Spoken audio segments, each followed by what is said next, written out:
A young millionaire CEO invites the humble janitor's poor daughter to play chess for fun, not knowing she's a 7-year-old genius. Martha Wilson wiped the sweat from her brow as she polished the gleaming mahogany conference table at Hartwell Technologies. 5 years of cleaning the executive floor had taught her to be invisible, a shadow moving through the halls before dawn, erasing yesterday's fingerprints and coffee rings before the suits arrived. Today was different. It was teacher planning. Day and 7-year-old Emma sat quietly in the corner, her dark curls falling over a worn notebook as she sketched geometric patterns with remarkable precision. "Almost done, sweetheart," Martha whispered. "Just Mr. Hartwell's office left." Emma nodded without looking up. She was used to accompanying her mother on school holidays, a necessity for a single parent who couldn't afford childcare. "Remember, don't touch anything," Martha reminded as they entered the corner office with its floor-to-ceiling windows overlooking Boston. While Martha cleaned, Emma stood transfixed by the skyline, the morning sun painting the buildings gold. Then something else caught her eye, a beautiful wooden chess set on a side table, pieces arranged mid-game. Martha didn't notice her daughter gravitating toward it, fingers hovering over a knight, eyes studying the board with unusual intensity. The door opened suddenly. "Forgot my..." Jonathan Hartwell, 32-year-old CEO of Hartwell Technologies, stopped mid-sentence. He wasn't supposed to encounter anyone, especially not a child, staring at his prized chess set. Martha froze, spray bottle in hand. "Mr. Hartwell, I'm so sorry, my daughter's school's closed today." Jonathan raised his hand. "It's fine, Mrs. Wilson." "Martha Wilson, Mrs. Wilson." His eyes drifted to Emma, who hadn't moved, still studying the board. "Does your daughter play?" "No, sir." "Emma, step away from Mr. Hartwell's things." But Jonathan moved closer, intrigued by the girl's focus. "You like chess, Emma?" Emma finally looked up, dark eyes serious. "The white queen is in danger. Black knight to f3 would fork the queen and rook." Jonathan's eyebrows shot up. He looked at the board, then back at the small girl. "You're right." He glanced at Martha. "Has she played before?" "No, sir. Never." Jonathan knelt beside Emma.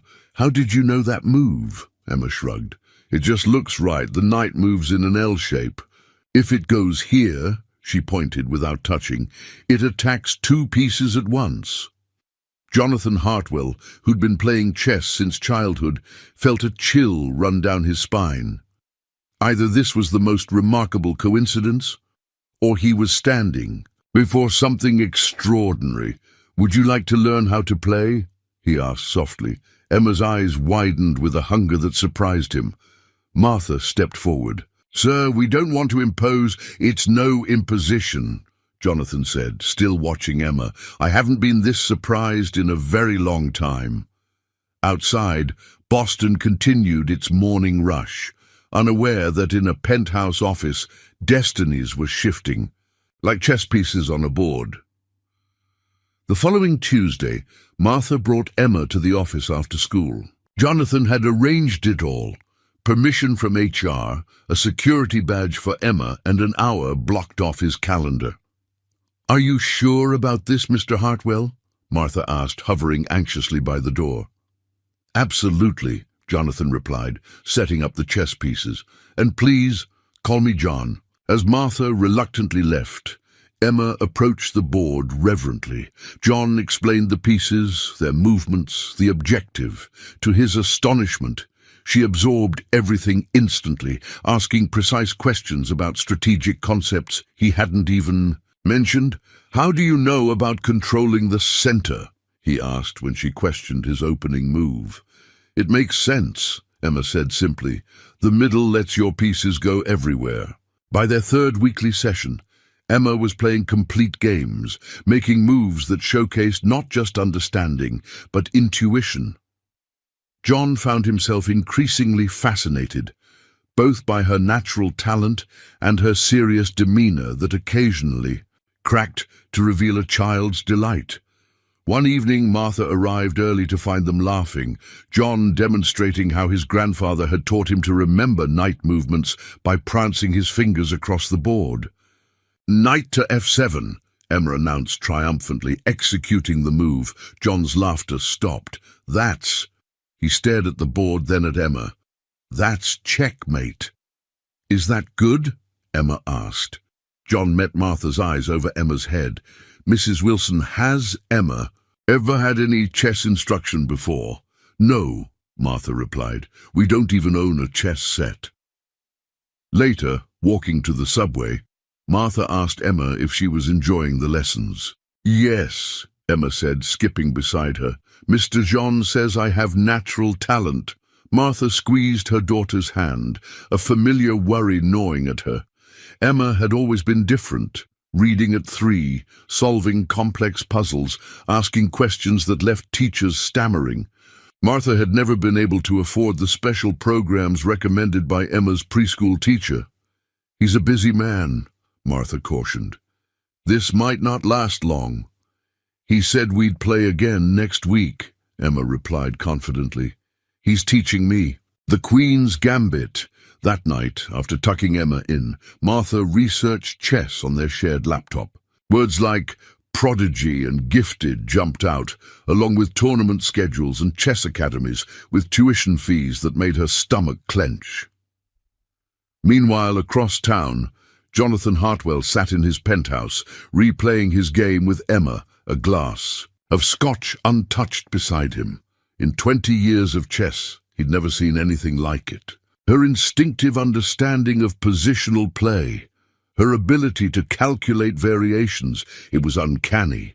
He reached for his phone and dialed a number he hadn't called in years. "Robert, it's John Hartwell. Remember how you always said you wanted to coach the next Bobby Fischer? I think I've found something even more interesting." "You're exaggerating," Robert Winters said, setting down his coffee cup. The retired chess grandmaster studied Jonathan skeptically across the cafe table. "Natural talent exists, but what you're describing is—" "I know how it sounds," Jonathan interrupted. "That's why I need you to see for yourself." 3 months had passed since Emma first touched a chess piece. Jonathan had created a routine, twice weekly sessions in his office, a professional chess set for Emma's home, books on strategy she devoured overnight. Martha had initially resisted the gifts, but relented when she saw Emma practicing chess moves with hand-drawn paper pieces. "Her mother is uncomfortable with the attention," Jonathan explained. "She works as a cleaner at my company, lives paycheck to paycheck. Emma's school doesn't have resources for gifted children," Robert sighed. "Even if she's talented, developing a chess prodigy takes years of professional coaching, tournament experience, financial support. I'm prepared to provide whatever she needs." Robert raised an eyebrow. "Why? You hardly know this child." Jonathan stared into his coffee. "You remember when I started playing? You were 8. Your father brought you to the club. My father brought me because he wanted trophies in the family display case. Chess was never about joy for him. It was about winning, about proving the Hartwells excel at everything. And you were good," Robert noted. "I was adequate," Jonathan corrected.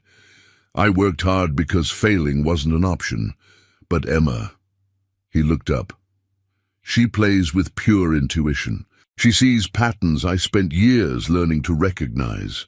When she plays, Robert, she transforms. It's like watching someone speak their native language after being silent their whole life." Robert studied his former student. "You never could stand waste, especially wasted potential. Will you meet her?" "Fine," Robert conceded, "but manage your expectations. True prodigies are exceedingly rare." The following Friday, Jonathan brought Robert to his office. Emma was already at the chess table, practicing a sequence from a book Jonathan had given her. "Emma, this is my old teacher, Mr. Winters." Emma stood politely. "Hello, sir." Robert nodded, his expression neutral. "Jonathan tells me you enjoy chess." "Yes, sir. Would you play a game with me?" For an hour, the only sounds were the soft click of chess pieces and the occasional notation as Robert recorded moves. Jonathan watched Emma hold her own against a former grandmaster, her small face intense with concentration, making moves that made Robert's eyebrows rise progressively higher. When it was over, Robert sat back. "Young lady, how old are you again?" 7 3/4, Emma answered precisely.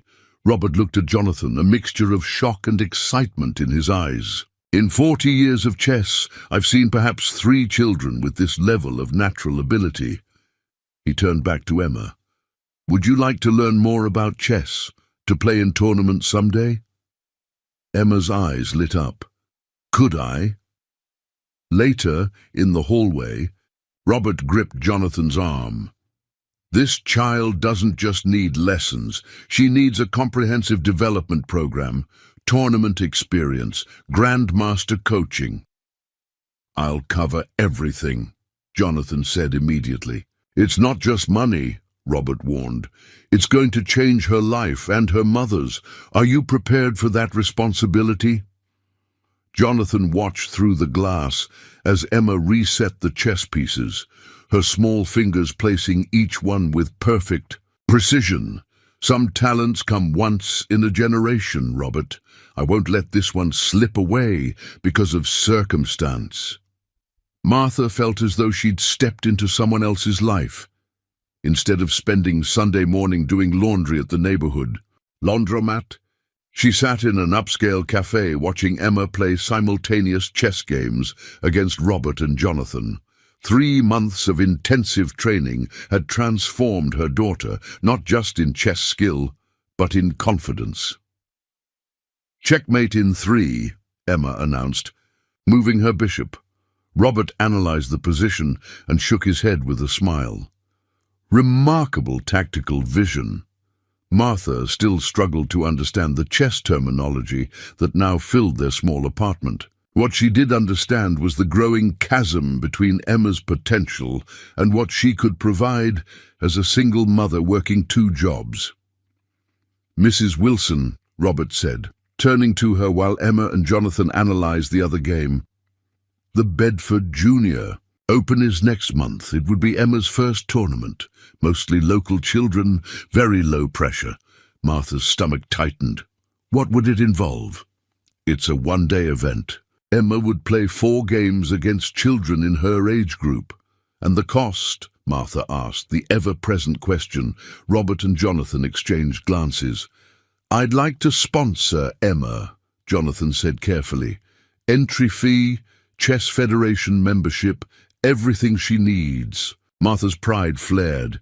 "Mr. Hartwell, John, please, John, you've already given Emma books, chess sets, your time. I can't accept more. Mrs. Wilson, Martha." Jonathan leaned forward. "In business, we invest in potential. Emma has more raw talent than players with years of training. This tournament is just the beginning." "The beginning of what?" Martha asked sharply.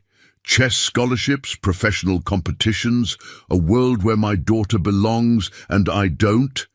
The table fell silent. Emma looked up, sensing tension. "Mum, is everything okay?" Martha forced a smile. "Yes, honey, just grown up. Talk."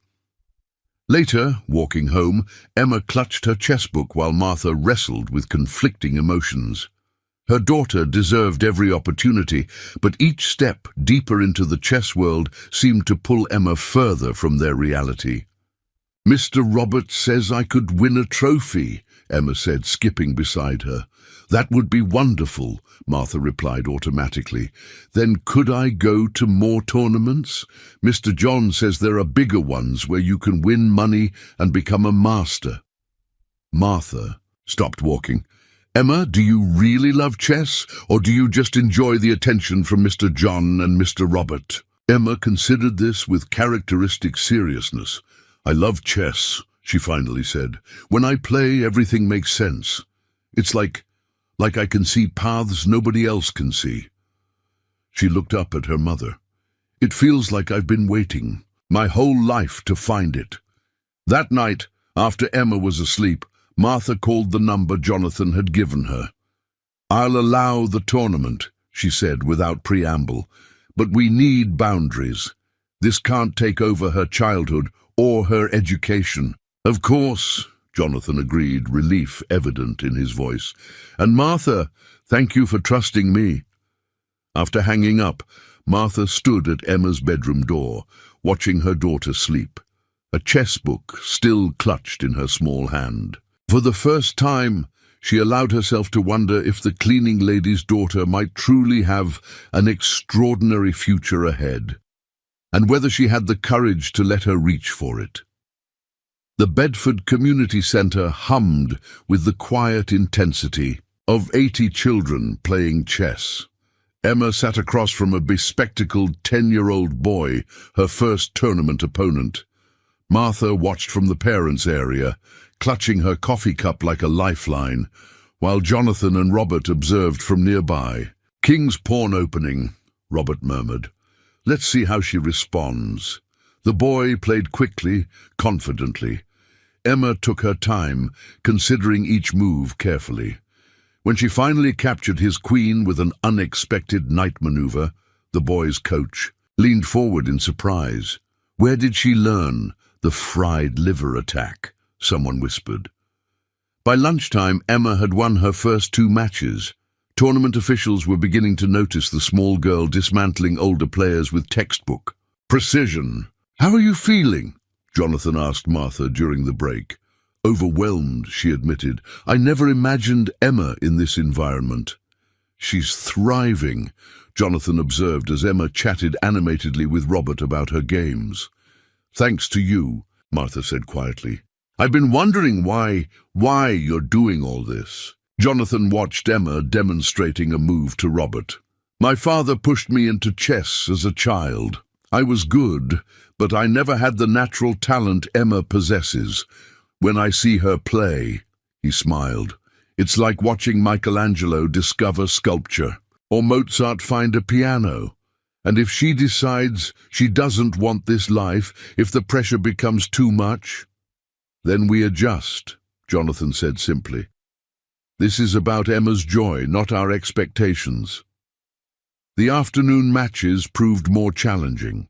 Emma's third opponent, a serious 12-year-old girl with tournament experience, played methodically, exploiting Emma's developing endgame skills.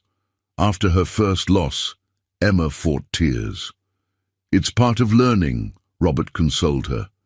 "Even grandmasters lose games." Her final match became the talk of the tournament. Emma faced the top-seeded player in her bracket, a boy who'd won regional championships. The game stretched longer than any of her previous matches. As they approached the 2-hour mark, a small crowd gathered. The tournament director whispered to Jonathan, "Where has she been training? She plays like someone with years of experience." When Emma executed a queen sacrifice leading to checkmate 3 moves later, applause broke out. The boy stared at the board in disbelief before extending his hand in sportsmanlike defeat. Emma finished with 3 wins and 1 loss, enough for second place in her age group. As she accepted her silver medal, her face glowed with an inner light Martha had never seen before. "Did you see, Mom? I calculated the queen's sacrifice 5 moves ahead." The tournament director approached them afterward. "Mrs. Wilson, your daughter has remarkable talent. With proper training, she could compete at the state level, perhaps even nationally." Martha felt the familiar tightness in her chest, pride, mixed with fear of a world she didn't understand. "She's only 7. Fisher was playing master-level chess at 8, the man replied. "Talent like hers is rare." That evening, they celebrated at a restaurant nicer than any Martha would normally enter. Emma clutched her medal, recounting her games move by move to an attentive Jonathan and Robert. "The New England Scholastic Championship is in 3 months," Robert mentioned carefully. With focused preparation, Emma could qualify for nationals. Martha saw the familiar pattern emerging, each achievement leading to bigger tournaments, higher stakes, greater commitments. Yet she couldn't deny the transformation in her daughter. Emma had always been serious, introverted, struggling to connect with classmates who didn't share her interests or intellect. Today, she'd found peers who spoke her language. "One step at a time," Martha said, meeting Jonathan's eyes across the table. "Let's see where this journey takes us." Later, tucking Emma into bed, Martha smoothed her daughter's curls. "I'm proud of you, sweetheart." "Mom," Emma's voice was drowsy, "do you think I could be a chess master someday, like Mr. Robert?" Martha kissed her forehead. "With your mind and determination, you could be anything." After Emma fell asleep, Martha carefully placed the silver medal on the bedside table, wondering what doors it might open and what their life would look like if they stepped through. The Boston Herald article was small, just a sidebar in the local section, but seeing Emma's serious face beside the headline, "Chess Prodigy Emerges from Unlikely Background," made Martha's hands shake.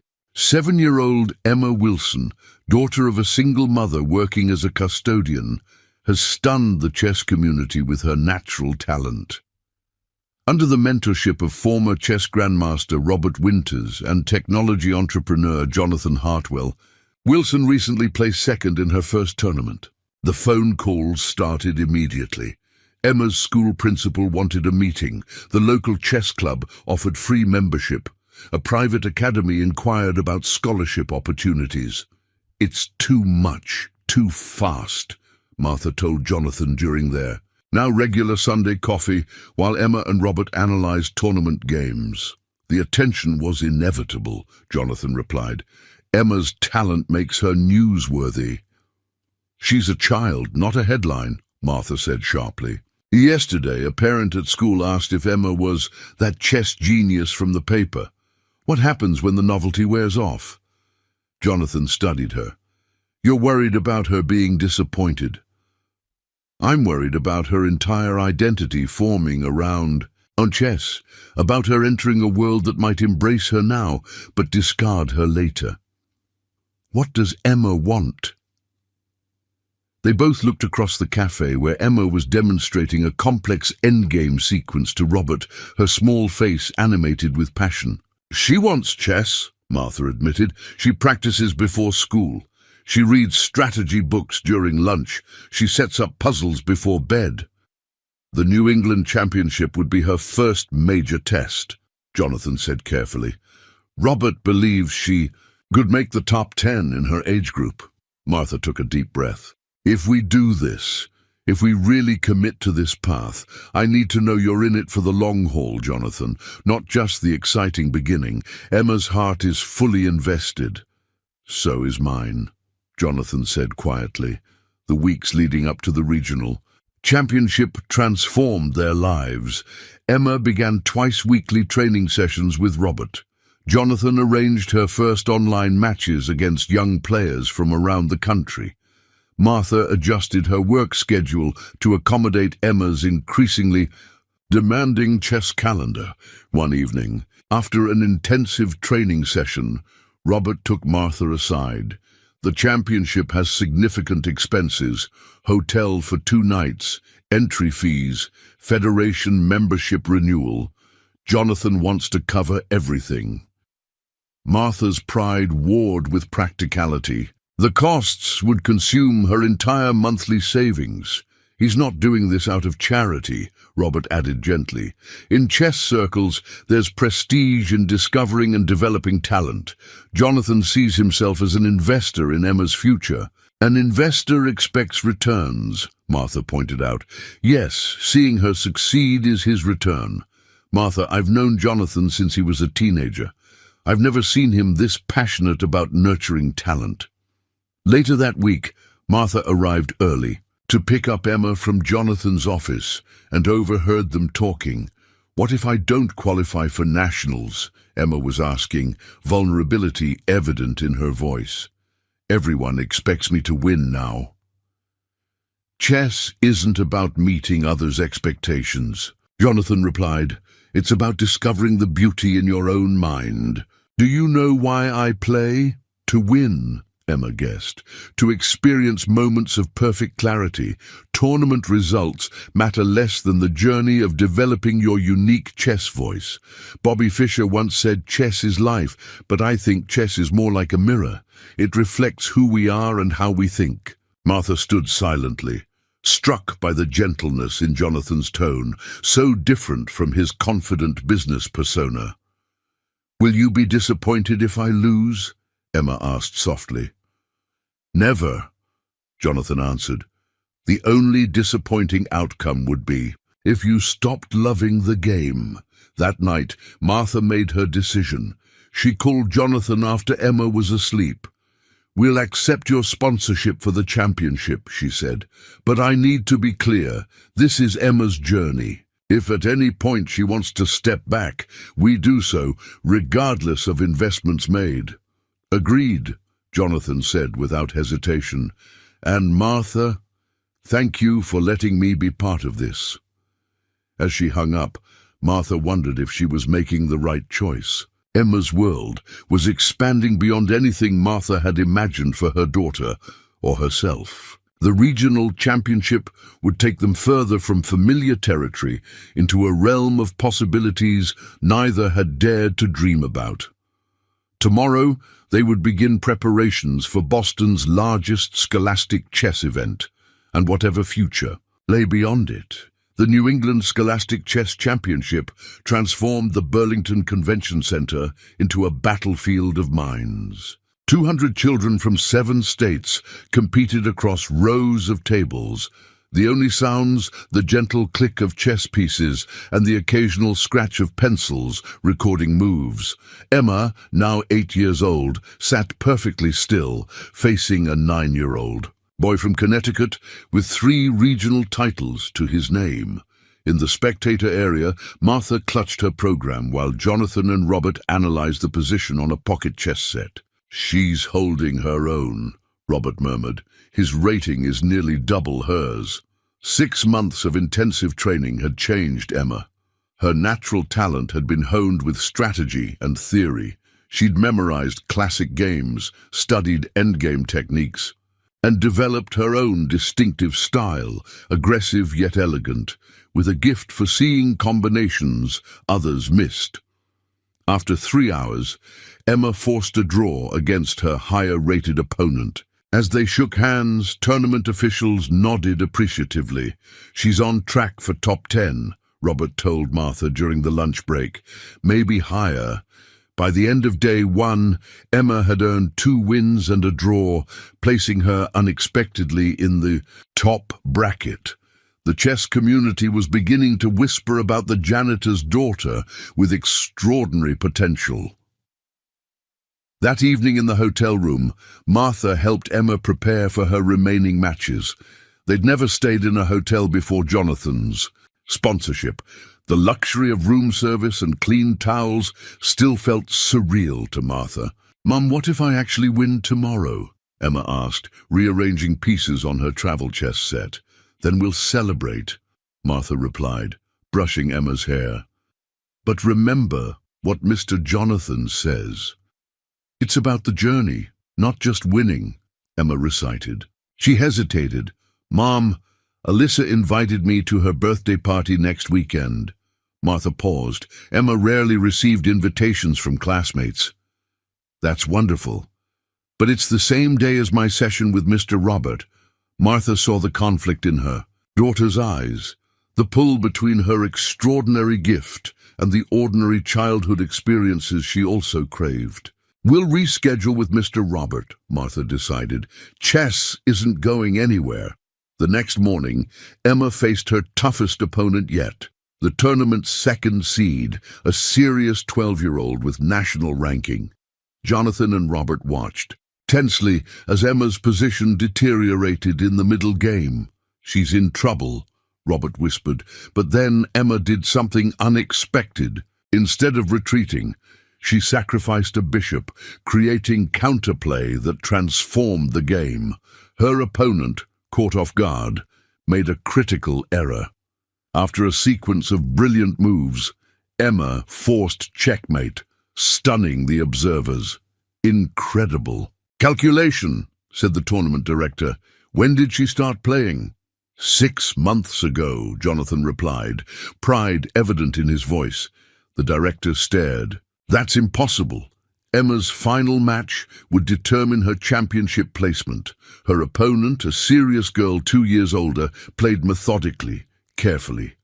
The game stretched past the 3-hour mark, both players down to their final minutes. In the critical moment, Emma hesitated, her hand hovering between 2 possible moves. She glanced toward the spectator area, meeting Jonathan's eyes. He gave her a subtle nod of encouragement. Emma made her choice, not the obvious move, but a subtle, positional play that would bear fruit many moves later. 40 minutes later, her opponent resigned. Emma had placed 3rd in the most prestigious scholastic tournament in New England, a virtually unprecedented achievement for a player with her limited experience. As the medals were awarded, a woman approached Martha, introducing herself as a representative from Westfield Academy, an elite private school in Boston. "Mrs. Wilson, we'd like to discuss an academic scholarship for Emma. Our school has a strong chess program and resources for gifted children." Martha stared, speechless. Westfield was one of Boston's most prestigious schools, a world away from Emma's overcrowded public elementary. Later, during the celebration dinner, Emma recounted her games while Jonathan and Robert analyzed key positions. Martha sat quietly, contemplating the whirlwind their lives had become. "The national championship is in 4 months, Robert mentioned. Emma would be competing against the country's best young players.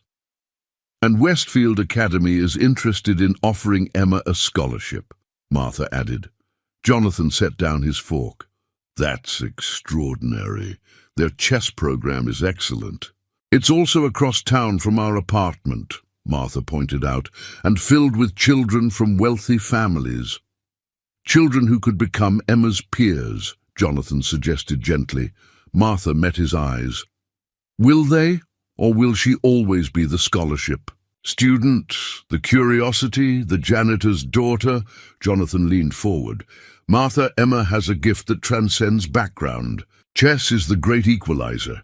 It doesn't matter who your parents are or where you live. What matters is how you think." As they spoke, Emma was showing the waitress her medal, her face alight with joy that made Martha's heart ache.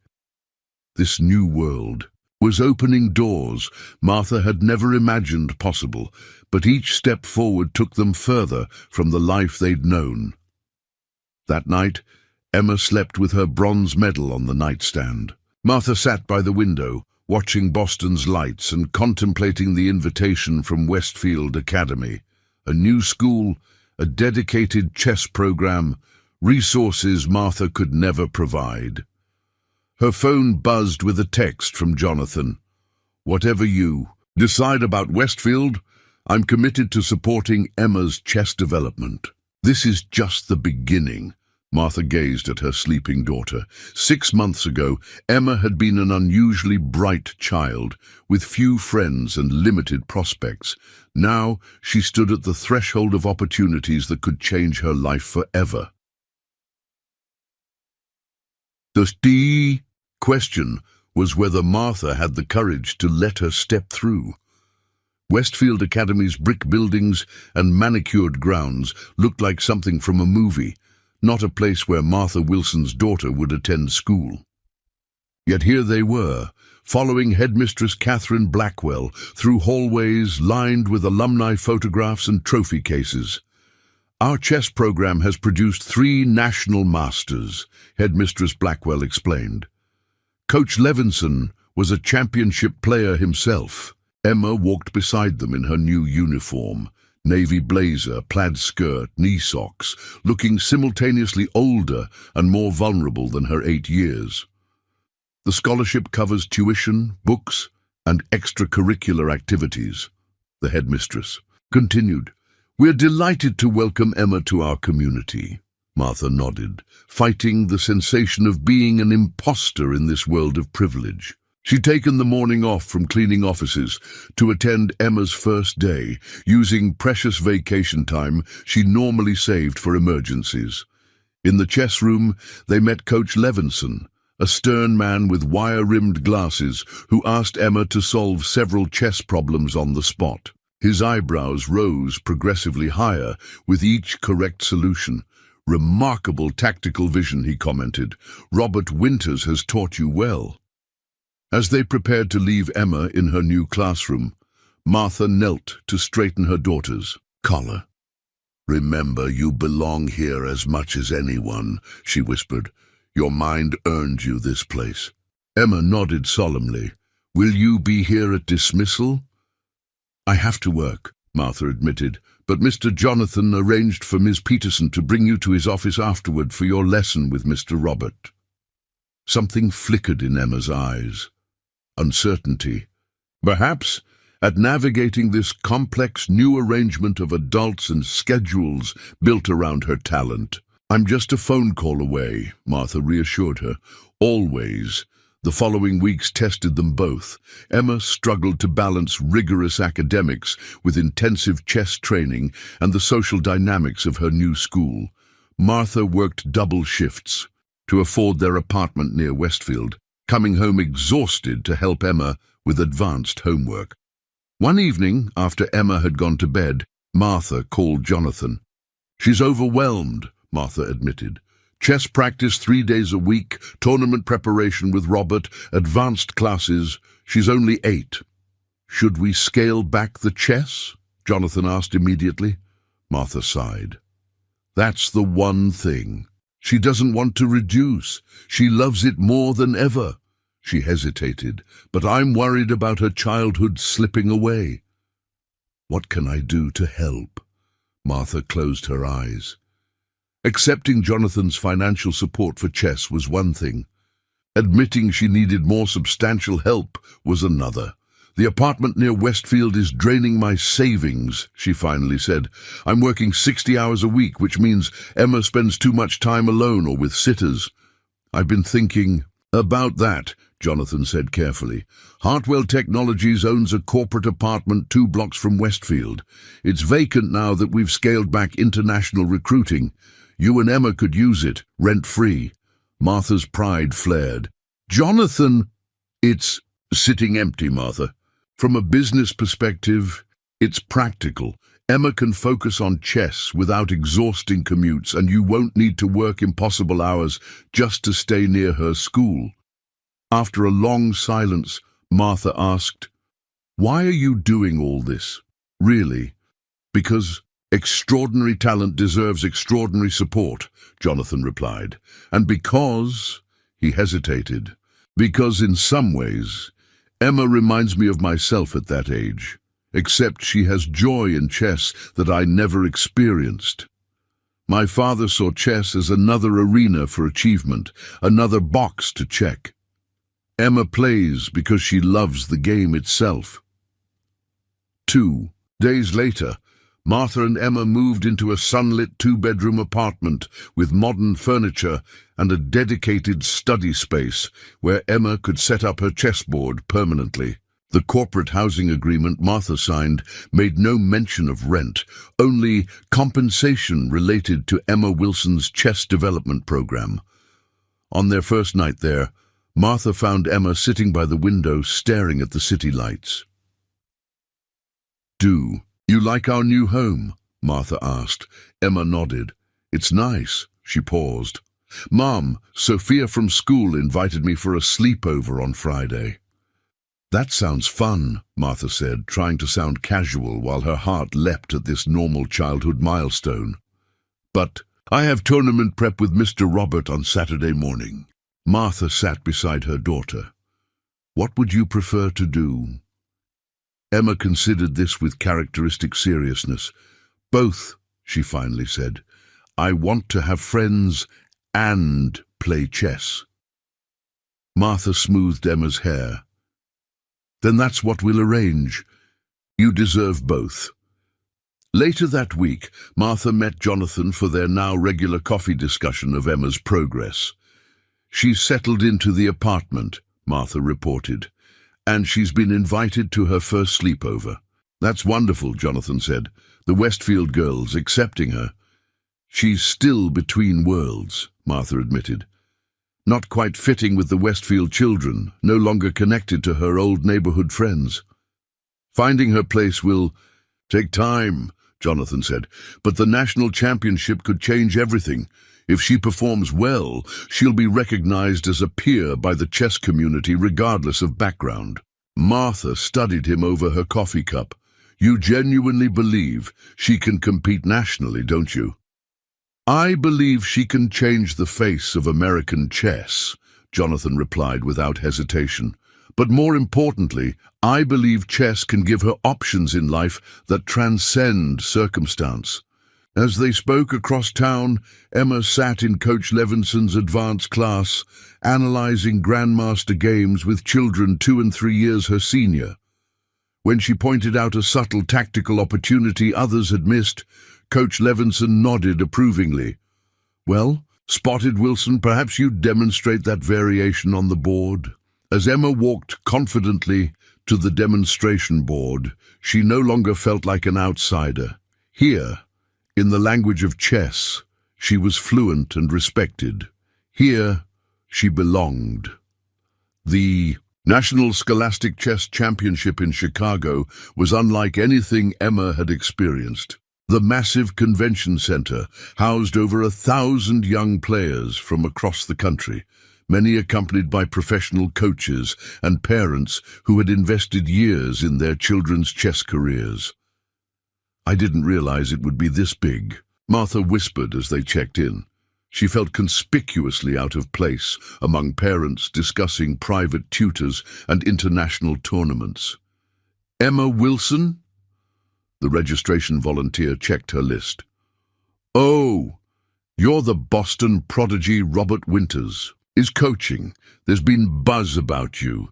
Emma clutched her tournament packet, simultaneously excited and overwhelmed. At nearly 9 years old, she would be competing in the under-10 division against children who had been playing since they could reach across a chessboard. Remember, this is primarily for experience, Robert told her during their final preparation session. National competition is a different level. Set realistic expectations, but Emma's first 2 matches exceeded all expectations. She defeated a Minnesota state champion and drew against a California prodigy with a FIDE rating. Tournament officials began stopping by her board, watching this newcomer with growing interest. During a break, Jonathan received a call that took him away from the tournament floor. When he returned, his expression was tense. Everything okay? Martha asked. Just business, he replied, but his distracted glance at his phone suggested otherwise. Emma's 3rd match became the talk of the tournament. Playing against the 4th seed, she orchestrated a brilliant queen sacrifice that led to a forced mate in 7 moves. When her opponent resigned, spontaneous applause broke out from observers. Who's coaching her? Tournament officials asked. When told she'd been playing less than a year, one laughed outright. That's impossible.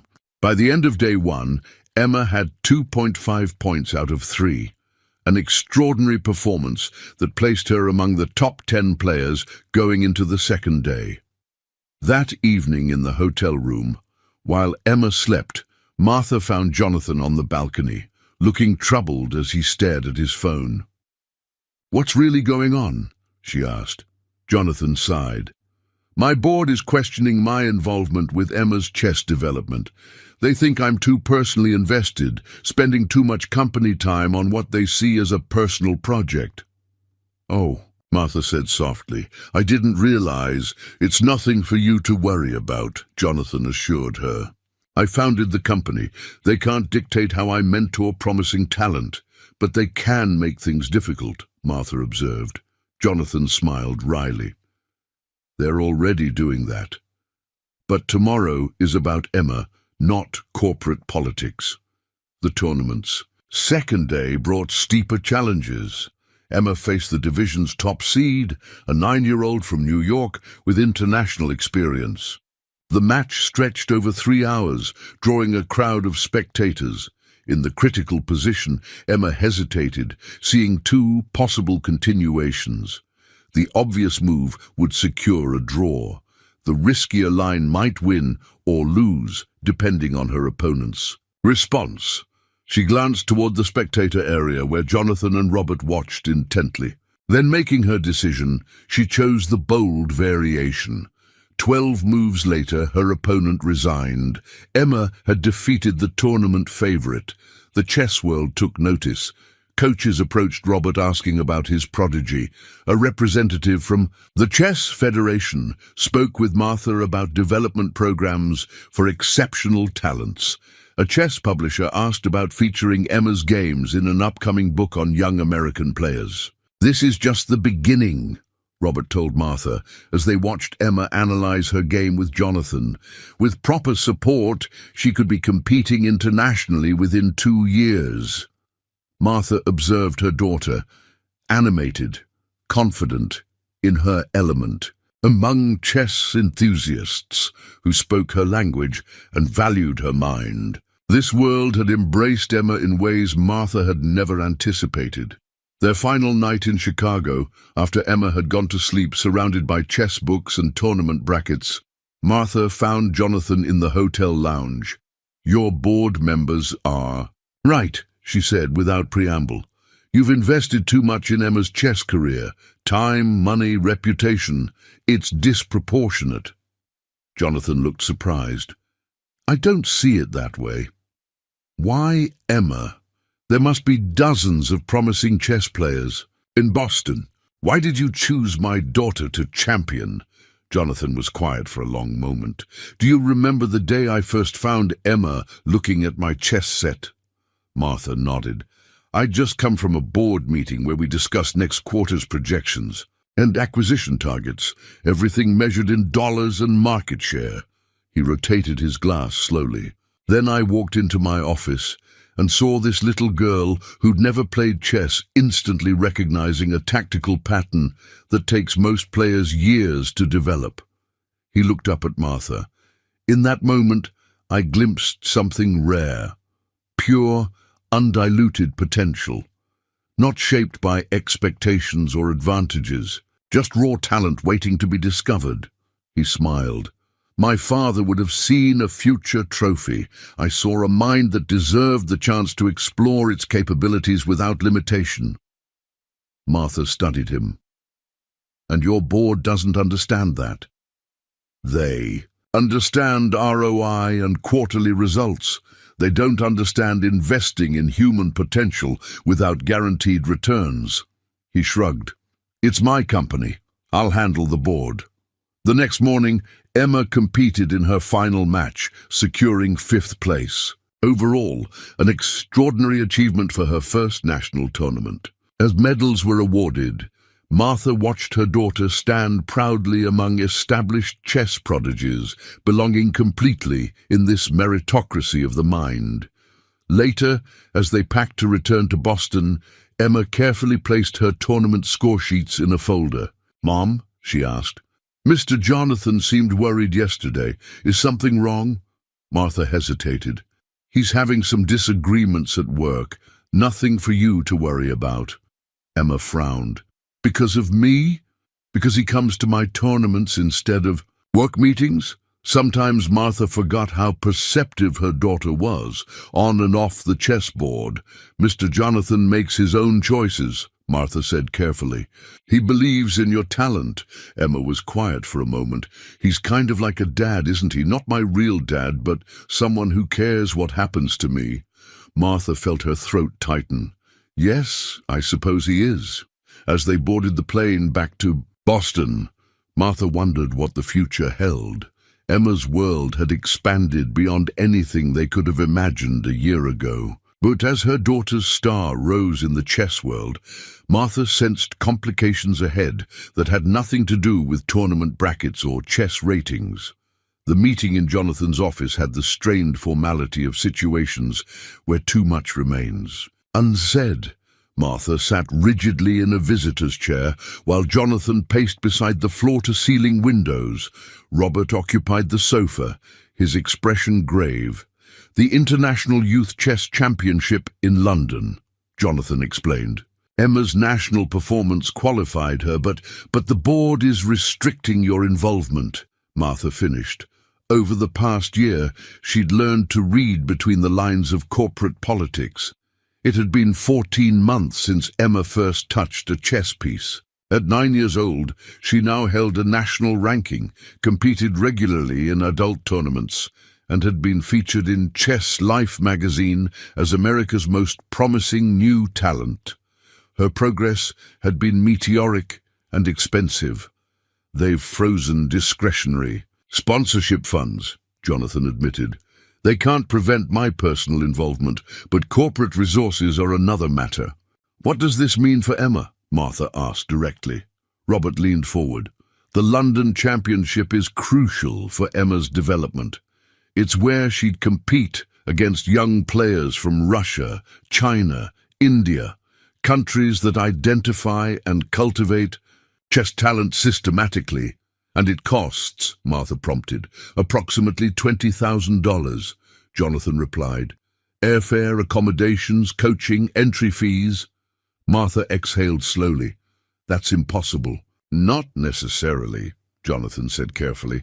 "I can personally cover the expenses." Martha stiffened. They had already accepted so much: the apartment, tournament sponsorships, coaching fees. Each gift had come with reassurances about chess development, programs and talent investment, allowing Martha to preserve the fiction that this wasn't charity. "There's something else," Robert interjected. "The Chess Federation has a limited number of development grants. Emma's performance makes her eligible, but the application deadline is this Friday." "I have the paperwork here," Jonathan added, sliding a folder across the desk. "It would cover approximately half the London expenses." Martha opened the folder, scanning requirements that included financial disclosures, proof of exceptional talent, and recommendations from established chess figures. "I need time to think," she said finally. "This is all happening very fast." That evening, Martha found Emma at the kitchen table, analyzing positions from her recent tournament. "How would you feel about an international tournament?" Martha asked, casually. "In London?" Emma's eyes widened. "Against players from other countries? Mr. Robert mentioned it might be possible someday."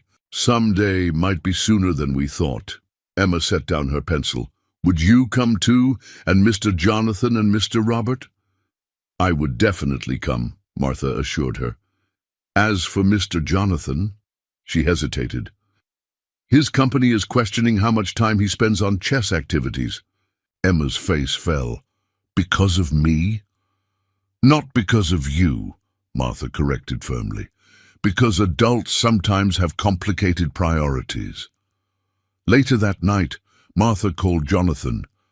"I've been thinking about London," she began. "I understand if you're hesitant," Jonathan said. "It's a big step. It's not just London," Martha replied. "It's everything. The apartment, Westfield, coaching, tournaments. We've accepted so much from you, Jonathan. There should be limits." "Why?" he challenged. "Because it makes you uncomfortable?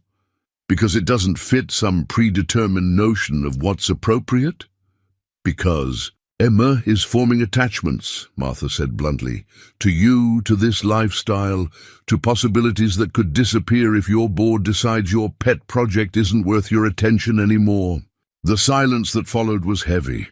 "Martha," Jonathan finally said, "my interest in Emma's development isn't conditional on board approval or corporate sponsorship. It's a personal commitment." "How personal?" Martha asked, the question that had hovered unspoken between them for months. Another weighted silence. "I care about Emma," Jonathan said carefully, "and I care about you." "As a charitable project?" Martha pressed. "No, His voice was firm. As people who have become important to me. Martha, I'm not going to pretend my feelings are purely professional anymore. This past year, watching you support Emma, seeing your determination and courage, I've developed feelings I didn't anticipate. Martha closed her eyes, heart racing. She'd sensed this shift, but had deliberately avoided acknowledging it. That complicates things, she whispered. Only if we let it, Jonathan replied. My support for Emma's chess career is unconditional. My feelings for you are separate. Are they? Can they be? The question hung between them, unanswered. The next morning, Martha arrived at Hartwell Technologies earlier than usual. Instead of her cleaning uniform, she wore her one good dress. The receptionist, accustomed to Martha entering through service entrances, stared as she requested a meeting with the board chair. An hour later, Martha sat across from Eleanor Blackwood, Hartwell's formidable board chair. Mrs. Wilson, Eleanor said coolly, this is unusual. I'll be direct, Martha replied. Your board is concerned about Jonathan Hartwell's involvement with my daughter's chess career. Eleanor's perfectly sculpted eyebrows rose. You're remarkably well informed for a member of our maintenance staff. Martha refused to be intimidated. Emma has qualified for the International Youth Championship in London. I understand Hartwell. Technologies has withdrawn potential sponsorship. The board feels Mr. Hartwell's personal interests have interfered with his corporate responsibilities, Eleanor confirmed. We've simply realigned priorities. I see, Martha said.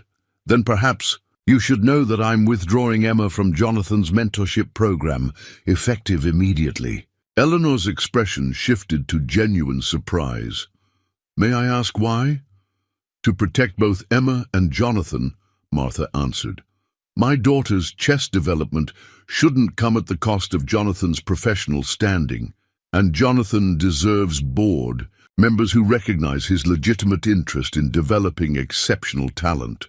As Martha stood to leave, Eleanor asked, Does Jonathan know you're here? No, Martha replied, and I'd appreciate if this conversation remained between us.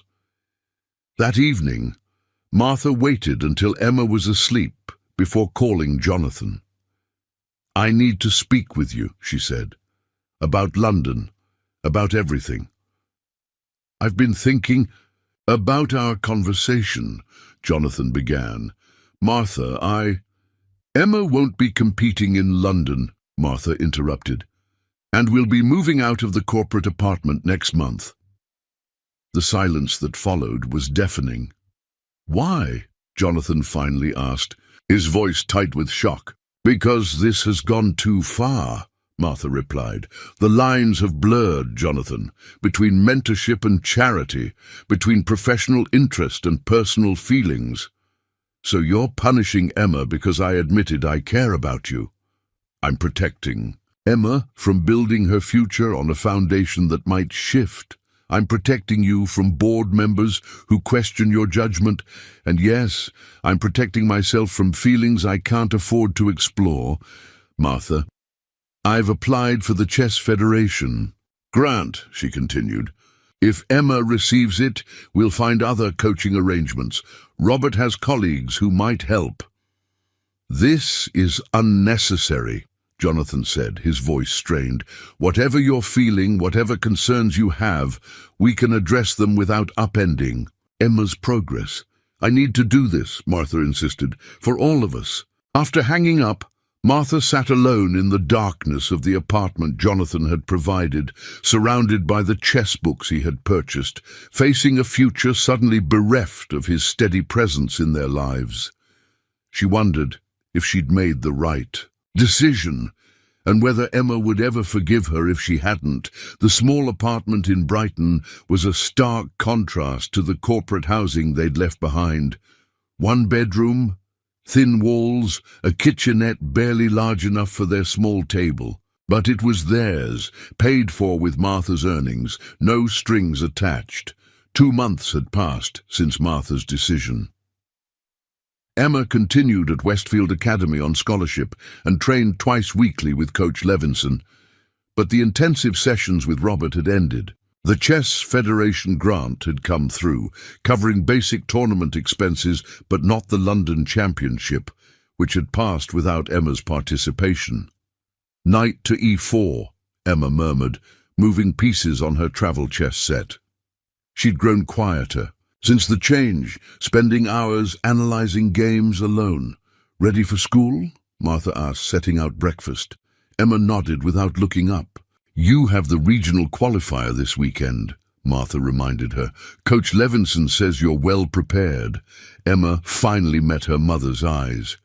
"Mr. Jonathan used to come to all my tournaments." Martha's heart clenched. "I know, sweetheart. You never really explained why we stopped seeing him." How could Martha explain decisions based on pride, fear, and feelings too complicated for a 9-year-old to understand? How to explain walking away from opportunities most chess parents would sacrifice everything to secure? "Sometimes adults need to establish boundaries," Martha said carefully. "Mr. Jonathan was very generous, but we needed to become more independent." "He calls sometimes," Emma admitted, "to ask about my tournaments." Martha stilled. "You didn't mention that?" Emma shrugged. "You get weird when I talk about him." The regional qualifier was held at a community college, less prestigious than Emma's recent tournaments. Martha sat alone in the spectator area, acutely aware of Jonathan's absence. Emma played mechanically, winning her matches without the spark of joy that had once characterized her game. Between rounds, Martha noticed Emma scanning the entrance repeatedly. "Are you looking for someone?" Martha asked. Though she knew the answer, Emma hesitated. "I thought maybe Mr. Jonathan might come, just to watch." "Did you ask him to?" "No," Emma admitted. "But he always knew my tournament schedule before." Martha felt a familiar guilt resurface. In protecting Emma from potential disappointment, had she created a more immediate one? Emma placed second, a solid performance that qualified her for state championships but lacked the brilliance that had once made spectators gather around her board. As they packed up, a tournament official approached.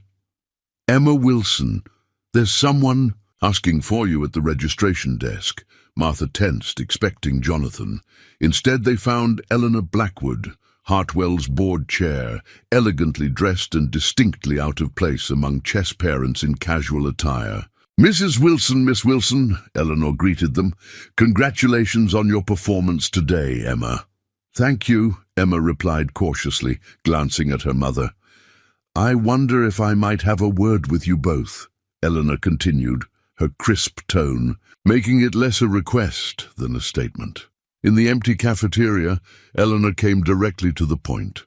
"The board has reconsidered its position regarding Jonathan's chess mentorship program." Martha straightened. "I don't understand." "After our conversation, I did some research," Eleanor explained. "Emma's achievements are quite remarkable. More importantly, I reviewed Jonathan's performance metrics for the periods before and during his involvement with Emma's chess development." She smiled slightly. "Contrary to our concerns, his most innovative product initiatives and successful acquisitions occurred during this period." "What are you saying?" Martha asked. "That the board was wrong," Eleanor admitted frankly.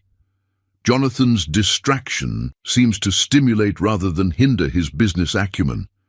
We've restored his discretionary funding and formally recognized his mentorship program as a corporate initiative promoting STEM education." Martha absorbed this, suspicion mounting. "Why are you telling me this rather than Jonathan?" Eleanor's smile tightened. "Because Jonathan hasn't been himself since your withdrawal from the program. He declined to reinstate funding when offered." She studied Martha. "He believes you want nothing further to do with him." Emma, who had been silent, suddenly asked, "Is Mr. Jonathan okay?" Something softened in Eleanor's expression. "He misses you, young lady. Chess, too, I suspect. He's stopped playing entirely." Later that evening, after Emma was asleep, Martha sat at their small kitchen table, turning her phone over repeatedly. Finally, she dialed. "Martha," Jonathan answered immediately. "Is everything all right? Is Emma—" "She's fine," Martha assured him. "We saw Eleanor Blackwood today." A pause. "I see. She said the board reversed their position, that your mentorship program has been formally recognized." "Yes. Why didn't you tell me?" Another pause. "You made it clear you wanted independence." "I respected that." Martha closed her eyes. "Emma misses you. She's been watching for you at tournaments." "I miss her too," Jonathan admitted. "Both of you. She placed second today," Martha continued. "Qualified for state championships. I know. I've been following her results." He hesitated. "How is she?" "In playing, technically well, but the joy is missing." Martha took a deep breath. "Jonathan, I made a mistake. I let pride and fear drive a decision that hurt Emma." "You were protecting her," Jonathan said quietly. "From what?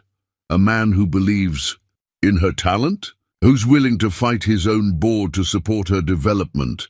Martha's voice caught. "Who cares about us?" Silence stretched between them. "The state championship is next month," Martha finally said. "Emma would love to have you there." "I'd be honored," Jonathan replied, his voice warm with restrained emotion. "And Robert has been asking when he can resume their training sessions." "I think that could be arranged," Martha said, smiling despite the tears in her eyes. "One step at a time." The next morning, Martha woke Emma with news that transformed her demeanor instantly. "Mr. Jonathan and Mr. Robert will be at your state championship, and if you want, you can restart your special training sessions." Emma's face lit up, then grew serious. "What changed your mind?" Martha sat on the edge of the bed. "I realized I was so afraid of you being disappointed later that I caused certain disappointment now. Sometimes adults make mistakes trying to protect the people they love." Emma considered this with characteristic thoughtfulness. "Is Mr. Jonathan still mad at us?" "No, sweetheart. He was never mad, just respecting our space." "Are we moving back to the nice apartment?" Martha shook her head. "No, this is our home now, earned through my work. But we can accept support for your chess development without compromising our independence." As Emma prepared for school, Martha noticed her removing the chess set from her backpack for the first time in weeks, studying positions over breakfast. With renewed enthusiasm. Later, Martha received a text from Jonathan. "Dinner this Friday, all three of us? There's a new restaurant near the Children's Museum Emma might enjoy." Martha stared at the message, recognizing it for what it was, not just a dinner invitation, but a chance to redefine their complicated relationship on new terms. "We'd love to," she replied, finally allowing herself to acknowledge the feelings she'd been suppressing for months.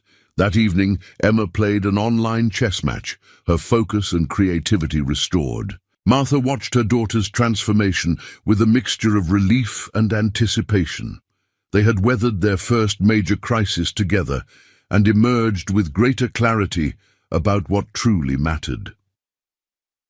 The future remained uncertain, but Martha no longer feared uncertainty. Whatever came next, tournaments, opportunities, relationships, they would navigate it together, one careful move at a time. The South Boston Community Center buzzed with excitement as spectators crowded around a special exhibition match. 10-year-old Emma Wilson, now ranked among the top junior players nationally, sat across from Grandmaster Robert Winters, demonstrating the game for an audience of seniors and children from the center's after-school program. "And this move creates what we call a discovered attack," Robert explained to the audience, as Emma executed a clever bishop maneuver. "Emma has improved so much she occasionally beats me now, though not today, I hope." In the front row, Jonathan Hartwell watched with undisguised pride. Beside him, Martha observed the audience's rapt attention as her daughter explained chess concepts with natural confidence. 18 months had transformed Emma from a chess novice to a recognized prodigy with international tournament experience. The London Championship, which she had eventually attended 6 months late with Jonathan's renewed sponsorship, had been followed by competitions in Toronto, New York, and even a junior invitational in Amsterdam. But today's exhibition was special for different reasons. It marked the launch of Chess for All, Jonathan's new non-profit initiative bringing chess education to underserved communities across Boston. Checkmate in 3, Emma announced, demonstrating the final sequence that trapped Robert's king. Applause erupted. As Emma shook hands with Robert, her eyes found Martha and Jonathan in the crowd, her smile broadening. "And that concludes our demonstration," Jonathan announced, stepping forward. "Chess sets are available for anyone who'd like to learn, and Emma and Coach Winters will be here every Thursday, teaching free classes for all ages." As the crowd dispersed toward refreshment tables, Emma joined Martha and Jonathan. "You played brilliantly," Jonathan told her, squeezing her shoulder affectionately. "Robert let me win," Emma replied with characteristic honesty. "But it was a good demonstration." "The seniors loved it," Martha said. "Mrs. Abernathy told me she's coming back next week for lessons." A young girl approached them hesitantly, clutching a chess piece. "Are you really Emma Wilson, the one from the newspaper?" Emma nodded, kneeling to the child's level. "What's your name?" "Sophia. I'm 7. Can you teach me chess too?" "Of course," Emma replied, guiding the girl toward an empty chess table. "Let's start right now." Martha watched her daughter patiently explaining how pieces move, remembering another 7-year-old discovering chess for the first time. "She's a natural teacher," Jonathan observed, standing close beside Martha, "just as talented at sharing knowledge as acquiring it." The past 6 months had brought unexpected developments. After that first tentative dinner, Jonathan had become a regular presence in their lives again, not just for chess, but for weekend outings, school events, and quiet evenings, discussing Emma's future over tea after she'd gone to bed. Martha had initially maintained careful boundaries, but those had gradually softened as Jonathan demonstrated that his commitment extended beyond Emma's chess career to encompass both their well-being. "The foundation paperwork came through," Jonathan mentioned as they watched Emma demonstrate a knight's movement to Sophia. "Chess for All is officially incorporated as a 5001c3. The board approved the initial funding unanimously. Quite a change from when they questioned your involvement with chess," Martha noted. Jonathan smiled. "Having a world-renowned chess prodigy as our program ambassador helped, but it was actually Eleanor who championed it most strongly. She's joining the foundation board. Life is full of surprises," Martha mused. "Speaking of which," Jonathan said, suddenly serious, "there's something I've been wanting to discuss with you." Martha felt a flutter of anticipation. Their relationship had evolved cautiously, neither rushing to define what was developing between them. "The International Chess Federation has invited Emma to a special training program in Switzerland this summer," Jonathan continued. 6 weeks with the world's top coaches." "Switzerland?" Martha repeated, caught off guard. "That's a big commitment." "It's an incredible opportunity," Jonathan explained. "The kind of training most chess parents can only dream about for their children." Martha watched Emma patiently reset pieces for her new student. "Would you come with us?" Jonathan hesitated. "That's part of what I wanted to discuss. I'd like to, very much, but..." Martha turned to face him fully. "But I don't want to intrude on your family time. Our relationship, yours and mine, it's become important to me, Martha." "But Emma comes." First, and I respect that, Martha studied him, this man who had transformed their lives in ways she never could have imagined 2 years ago. Jonathan, you are part of our family now. Emma sees you that way, and so do I. Something shifted in Jonathan's expression, relief, joy, vulnerability. I've been careful not to presume. I know, Martha said softly. That's one of the things I've come to love about you. The word hung between them, acknowledged at last. I love you too, Jonathan said simply, both of you in different ways. I never expected to find a family when I walked into my office that morning and found a little girl studying my chess set. Martha smiled. Life makes unexpected moves sometimes. Indeed it does, Jonathan agreed, taking her hand. So, Switzerland? Switzerland, Martha confirmed, as a family. Across the room, Emma looked up from her impromptu lesson and caught sight of them holding hands. Her expression brightened with understanding and approval before returning to her student. She's known how I felt. Before I did, Jonathan observed. She's always been 3 moves ahead of everyone else, Martha replied. Later that evening, as they drove home, Emma asked from the back seat, "Are you two going to get married?" Martha nearly swerved. "Emma!" "It's a reasonable question," Emma persisted. "You hold hands now and Mr. Jonathan comes over for dinner 4 nights a week." Jonathan caught Martha's eye, amusement mixing with something deeper. "What would you think about that, Emma?" Emma considered this with her typical seriousness. "I think it would be logical. We already function as a family unit. Formalizing it would simplify scheduling and living arrangements." Martha couldn't help, laughing. "Is that the only reason?" Emma's serious expression softened. "No. You're happier when he's around, Mom. And he looks at you the way Grandmaster Kasparov looks at a beautiful chess position." Jonathan chuckled. High praise indeed. As they arrived home, not the corporate apartment or the small Brighton flat, but the comfortable townhouse they'd moved into 3 months ago, Emma gathered her chess materials. "I need to prepare for the tournament next weekend," she announced, heading toward her room. Alone in the kitchen, Martha turned to Jonathan. "She doesn't miss much, does she?" "Not on the chessboard or off it," Jonathan agreed, pulling Martha gently into his arms. "So, what would you think about her question?" Martha looked up at him. "Are you proposing?" "Not yet," Jonathan replied. "But I'm signaling my intentions, setting up the board, you might say." Martha smiled. "Then I'm indicating I'd be receptive to such a move when the time is right." Jonathan's kiss was gentle, full of promise.